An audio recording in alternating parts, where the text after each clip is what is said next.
আসসালামু আলাইকুম। প্রিয় দর্শক, আপনাদের সকলকে আমন্ত্রণ জানাচ্ছি আমাদের আজকের আলোচনায়। আজকে আমাদের সঙ্গে অতিথি হিসেবে আছেন অস্ট্রেলীয় প্রবাসী লেখক ও কলামিস্ট জনাব অজয় দাশগুপ্ত। জনাব অজয় দাশগুপ্ত, আপনাকে স্বাগত জানাচ্ছি আমাদের অনুষ্ঠানে। ধন্যবাদ মাসুদ ভাই, আপনাকে এবং শ্রোতাদের আমার অশেষ প্রীতি ও শুভেচ্ছা। আপনি এমনি ভালো আছেন তো? জি, জি, ভালো আছি। ঠান্ডা আমাদের এখানে। এখন কি ওখানে আপনাদের টেম্পারেচার কত? এখন ধরেন কত হবে, 10, 9, 10। ঠান্ডা, বৃষ্টি। ও, বৃষ্টি। তো আমাদের এখানে বৃষ্টিটা আছে, ঠান্ডাটা নেই। তবে একটু গরম গরম আছে, এমনি তো আবহাওয়া গরম আছে, তার মধ্যে আরো অনেক কিছু নানা বিষয় নিয়ে আমরা তো মোটামুটি মানে বিতর্ক প্রিয় জাতি। যে কোনো একটা ইস্যু নিয়ে আলোচনা করতে পছন্দ করি, কাজে উত্তাপ থেকেই যায়। রিসেন্টলি আমি আপনার একটা মানে ফেসবুকে আপনার একটা পোস্ট আমি পড়ছিলাম, পরে একটু কৌতুক অনুভব করছিলাম, আবার একটু মানে আত্মগ্লানিতেও ভুগছিলাম। সেটা হলো, আপনি লিখেছেন যে এতকাল অবহেলিত জাভেদ পাটোয়ারির তিনটি গ্রন্থের নাম আপনি দিয়েছেন: নৌকাডুবি, অগ্নিবীণা, পদ্মা নদীর মাঝি। অথচ ক্রেডিট নিয়েছে রবীন্দ্রনাথ, নজরুল ও মানিক বন্দ্যোপাধ্যায়। তো এই যে পোস্ট আপনি দিলেন, এটা কেন, কি মনে করে দিলেন? এটা তো ধরেন একটা স্যাটায়ার, না? স্যাটায়ারটা হচ্ছে, হ্যাঁ, এই স্যাটারটাই শুনতে যাচ্ছি, জি। হ্যাঁ, এটা স্যাটায়ারটা হচ্ছে এরকম যে আমি একটু খোলামেলা বলি আপনাকে। জি।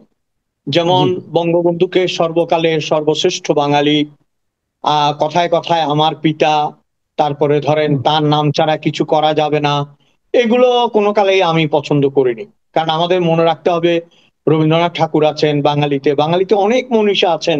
সর্বকালের সর্বশ্রেষ্ঠ বললে কিন্তু সেই জায়গাটা সংকুচিত করা হয়।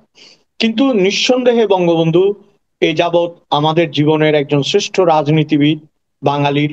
আপনার নিশ্চয়ই মনে আছে, অটল বিহারী বাজপেয়ী তার সম্পর্কে মন্তব্য করতে গিয়ে বলেছিলেন যে ভারতের স্বাধীনতা সংগ্রামে যারা নেতৃত্ব দিয়েছেন তাদের অনেকের চাইতে বঙ্গবন্ধু শেখ মুজিবুর রহমানের গুরুত্ব এবং নেতৃত্ব অনেক বেশি অসামান্য। কেবলমাত্র তিনি সুভাষ বসুর সাথে তুলনা করেছিলেন। তো এইরকম একটা মানুষের আত্মজীবনী বেরিয়েছে। সেই আত্মজীবনী যে শেখ মুজিবুর রহমান বা বঙ্গবন্ধু লিখে যেতে পারেননি সেটাও আমরা জানি। কিন্তু তাকে তো এইভাবে ভাবলে চলবে না যে তার আসলে বলার কিছু ছিল না, তার কথা জাভেদ পাটোয়ারি লিখে দিয়েছে। এই ধরনের বালখিল্যতার প্রতিবাদ করেছি আমি। আপনি হয়তো জানেন যে শেখ মুজিবুর রহমান, আমাদের বঙ্গবন্ধু, যখন শেষ দিকে জেলখানায় ছিলেন তখন তিনি ব্রাটন রাসেলের একটা বই পড়ছিলেন, এবং তার যখন পুত্র সন্তান হয়, শেষ পুত্র সন্তান, তিনি তার নাম রাখেন রাসেল। বঙ্গবন্ধু কথায় কথায় কিন্তু রবীন্দ্রনাথ এবং নজরুলের কবিতা আবৃত্তি করতেন। যথেষ্ট তার তার ইয়ে অনুযায়ী তিনি যে পরিমাণ লেখাপড়া করেছেন বা যে পরিমাণ তিনি আমাদেরকে উপহার দিয়েছেন, ঠিক ততটা কিন্তু অন্য বাঙালি নেতাদের কাছ থেকে আমরা পাইনি। কাজে বঙ্গবন্ধুর একটি অসমাপ্ত আত্মজীবনী, সেটি জাভেদ পাটোয়ারি নামের একজন মানুষ লিখে দিয়ে পুলিশের উচ্চপদস্থ কর্মকর্তা হয়ে যাবে, এই আশারই গল্প আমাদের বিশ্বাস করতে হবে? আমি এটা বিশ্বাস করি যে ধরেন অনুলিখন নিশ্চয়ই আছে, অনুলিখন আছে, পুনর্লিখন আছে, সম্পাদনা আছে, কিন্তু based on the fact of Bangabandhu's life. বঙ্গবন্ধুর জীবন, তার জীবনের এমন কিছু স্মৃতি সেখানে আছে যেটা জাভেদ পাটোয়ারির পিতারও জানার কথা না। হ্যাঁ, এবং শেখ হাসিনা তো সে সময় জন্মগ্রহণ করে নাই, তিনিও তো জানার কথা না। সেই কাহিনীগুলো রাইট। তো সেখানে বিধৃত আছে। এবং বিভিন্ন সময় তার রাজনৈতিক টানাপোড়েন, উত্থান পতনের কাহিনীও সেখানে আছে। একটা মানুষকে অপমান করার জন্য, এবং কাকে অপমান করছেন আপনারা, আমার যে জায়গাটায় মূল পয়েন্ট, যে কাকে আসলে আপনারা অপমান করছেন। আপনি এই কয়দিনের নিউজে দেখবেন, হঠাৎ করে, জানি না গুজব কিনা, রিইউনাইট পাকিস্তান নামেও একটা নাকি আন্দোলন শুরু হয়েছে। তো হুম। আমি সেই আমল থেকেই একটা কথা বলছি মাসুদ ভাই, যে যদি কারো ক্যান্সার হয়, তাকে আপনি ব্র্যান্ডের শার্ট পরিয়ে, চকচকে জুতো, মাথায় দামি টুপি পরিয়ে ঘুরালে কিন্তু সে সুস্থ হবে না। তাকে কেমো দিতে হবে। এই কেমোটা হাসিনা সরকার দেয় নাই, দিতে পারে নাই। না দেওয়ার কারণে আজকে তার পিতাকেও প্রশ্নবিদ্ধ করা হচ্ছে, যেই কারণে আমাকে এরকম একটা স্যাটায়ার মূলক স্ট্যাটাস লিখতে হয়েছে। আপনি নিজে তো ওনার আত্মজীবনীটা পড়েছেন, আমিও পড়েছি। এটা উনি লিখেছেন 1955 সাল পর্যন্ত, মানে জি। 55 সালের ঘটনা পর্যন্ত এখানে আছে, তারপরে শেষ হয়ে গেছে। মানে তারপরে উনি আর লেখার সুযোগ পান নাই। সুযোগ পান। তো যদি জাভেদ পাটোয়ারি দিয়ে লেখাতে হবে, তাহলে তো 71 পর্যন্ত লেখাতে পারতেন। তাহলে তো এক্স্যাক্টলি। এবং আপনি নিশ্চয়ই জানেন যে এটা আব্দুল গাফফার চৌধুরীর দায়িত্ব ছিল তার জীবনী লেখা, তিনি নোটস নিতেন, কিন্তু তিনি চলে হ্যাঁ। যান লন্ডনে এবং বঙ্গবন্ধুর আকস্মিক হত্যাকাণ্ডের পরে এই কাজ আর এগোয়নি। এগুলো তো আমরা জানি, তাই না? এখন কথা হচ্ছে কি, একটা কথা আছে না, আপনার কার প্রসাদে রামের মা, রামেরে তুই চিনলি না। এরা যে হুম। কার কারণে দেশ পেয়েছে, কে এই দেশ এনে দিয়েছে, কিভাবে সংগ্রাম করেছে, এই সমস্ত কিছু না জেনে তুচ্ছ তুচ্ছ বিষয় নিয়ে আপনার ঝগড়া করে আপনি দেখবেন। আমি টক শোতে দেখি মাঝে মাঝে আপনার উপর কেউ কেউ ক্ষিপ্ত হয়ে যায়। আরে যুক্তি দিয়ে কথা বলো, তাই না? ক্ষিপ্ত হয়ে তো লাভ নেই। তুমি এখন ক্ষিপ্ত কারা হয় জানেন? যাদের কাছে যুক্তি নেই। যুক্তি না থাকলে তলোয়ার আছে, তলোয়ার না থাকলে আপনার বুলেট আছে, এই তো কাহিনী।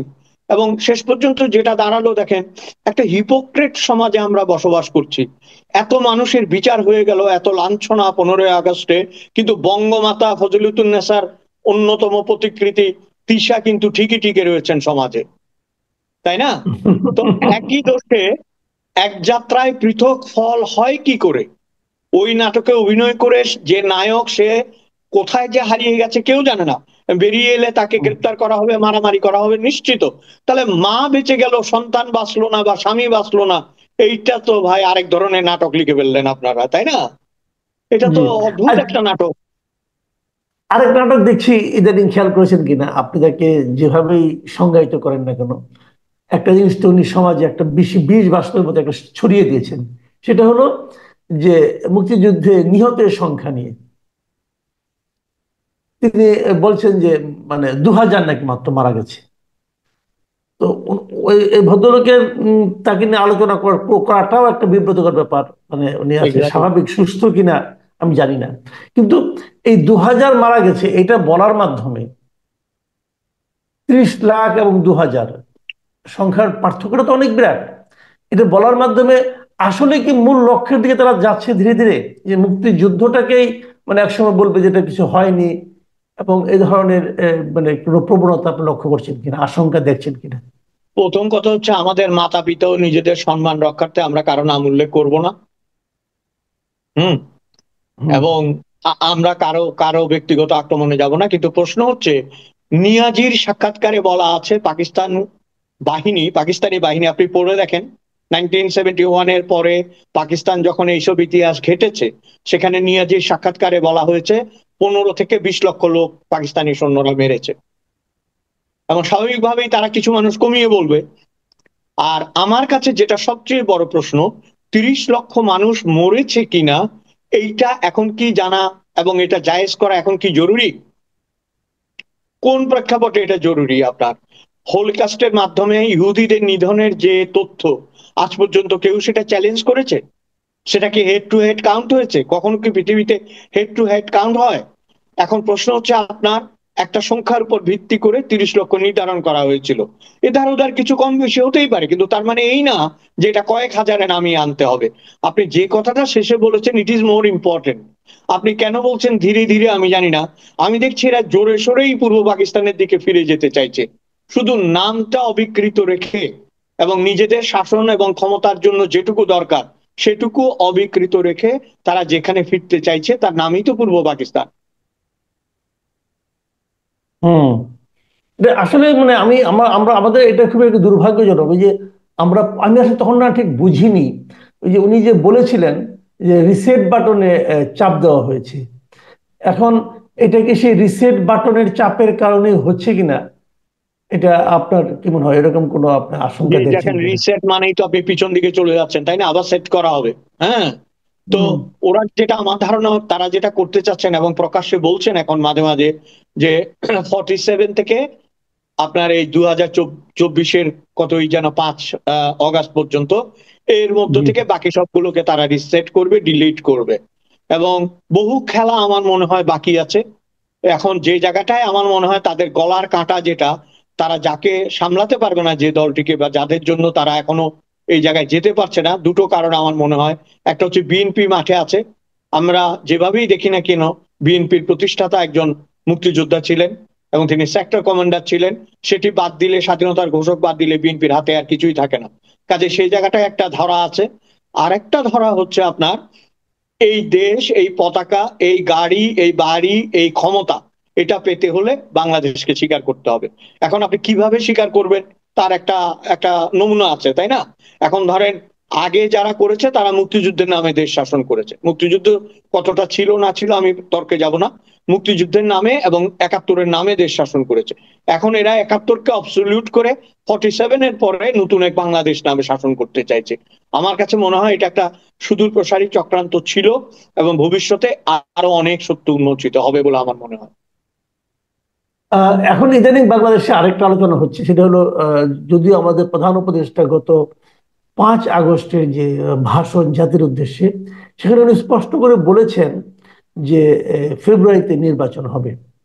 এবং সেটা বলার পর, ওনার বক্তব্যের পর, ওনার অফিস থেকে নির্বাচন কমিশনের কাছে চিঠিও গেছে প্রস্তুতি নেওয়ার জন্য। নির্বাচন কমিশনও জানিয়েছে এই সপ্তাহের মধ্যে তারা রোড ম্যাপ ঘোষণা করবে। সবকিছু কিন্তু স্বাভাবিক গতিতে স্বাভাবিকভাবেই চলছে, এখানে কোনো দ্বিধা থাকার কথা না।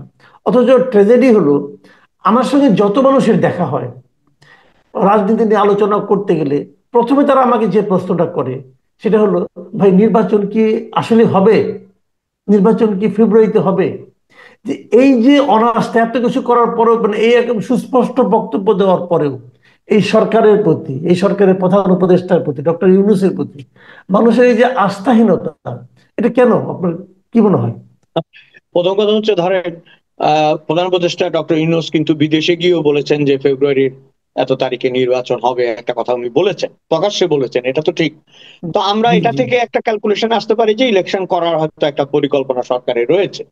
এট দ্য সেম টাইম আপনি দেখবেন উপদেষ্টা মন্ডলীর লোকরাই কিন্তু বিভিন্নভাবে বিভিন্ন কথা বলে এই বিষয়টাকে গুবলেট করে দিচ্ছে। কেউ কেউ সরাসরি বলেছে যে এই নির্বাচন হবে না, কেউ ঘুরিয়ে ফিরিয়ে বলছে নির্বাচনের সময় হয় নাই, উপযুক্ততা হয় নাই।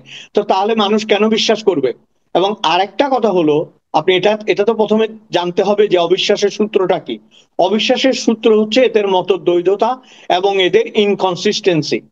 এরা তো কোনো বিষয়ে আপনার অবিচল থাকতে পারছে না। এবং পরিস্থিতি বলে আপনার, আপনি যদি সত্যি যদি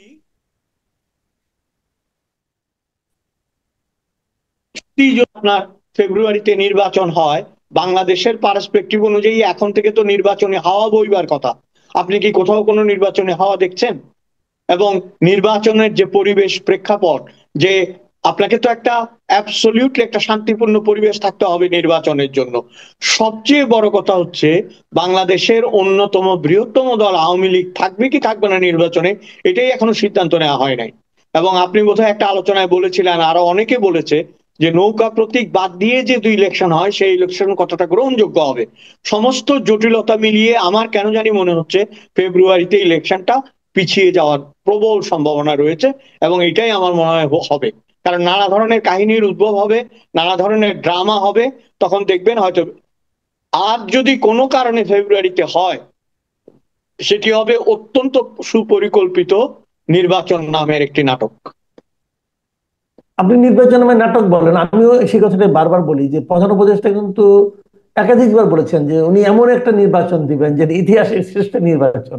তা আমি কিন্তু বুঝেই পাই না, এত বিপুল সংখ্যক একটা ভোটারকে বাদ রেখে যে নির্বাচনটা আপনারা করবেন, সেই নির্বাচনটা জি। ইতিহাসের শ্রেষ্ঠ নির্বাচন কিভাবে হবে?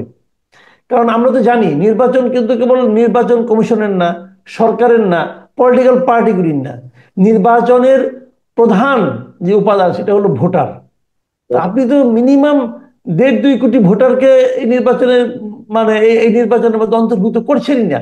তাহলে কেমনি করে নির্বাচনটা ইতিহাসে শ্রেষ্ঠ হবে? হ্যাঁ, আমার তো মনে হয় 2 কোটির বেশি ভোটারকে বাইরে রেখে নির্বাচন করলে এটা তো এক, প্রথম কথা হচ্ছে এটা কিভাবে গ্রহণযোগ্য হবে। দ্বিতীয় কথা হচ্ছে আমরা কিন্তু শিক্ষা নিচ্ছি না। হাসিনার পতন, শেখ হাসিনার পতনের কারণই তো ছিল নির্বাচনহীনতা। নির্বাচনের নামে যে নাটক, যে প্রহসন এবং মানুষকে ভোট না দেওয়ার যে কেলেঙ্কারি, সেটার কারণেই তো পতনটা হয়েছে না, এবং দেশ ত্যাগ করতে বাধ্য হয়েছে।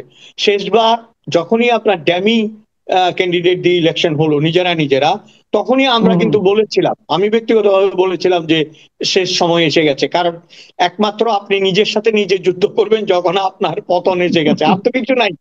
এটা তো নিজের সাথে নিজের যুদ্ধ না? আপনার মনে রাইট। আছে আমাদের দেশে যে একজন রাজনীতিবিদ ছিল, তোহা, মোহাম্মদ তোহা? জি জি, মোহাম্মদ তোহা, রাইট। হ্যাঁ, তোহাকে, বাম রাজনীতিবিদ। আপনার তোহা হুম। সাহেবকে জিয়াউর রহমান আপনার সংসদে নিয়ে গেছিল, মানে জিতিয়ে, এরকম প্রহসনের হ্যাঁ নির্বাচন দিয়ে। হ্যাঁ। তারপর তোহা সাহেব জি। নাকি একদিন গিয়ে জিয়াউর রহমানকে বলতেছে যে আমি তো বামপন্থী মানুষ, আমার ভিতর দ্বন্দ্ববাদ কাজ করে, আমি ভেঙে হ্যাঁ। দল দু টুকরা করব। তো জিয়া রহমান হেসে হেসে বলছে যে আপনার তো লোকজনই নেই, আপনি ভাঙবেন কি করে? বলে কেন, আমি দুই ভাবে ভাঙবো, তোহা লাল তোহা সবুজ। বুঝছেন?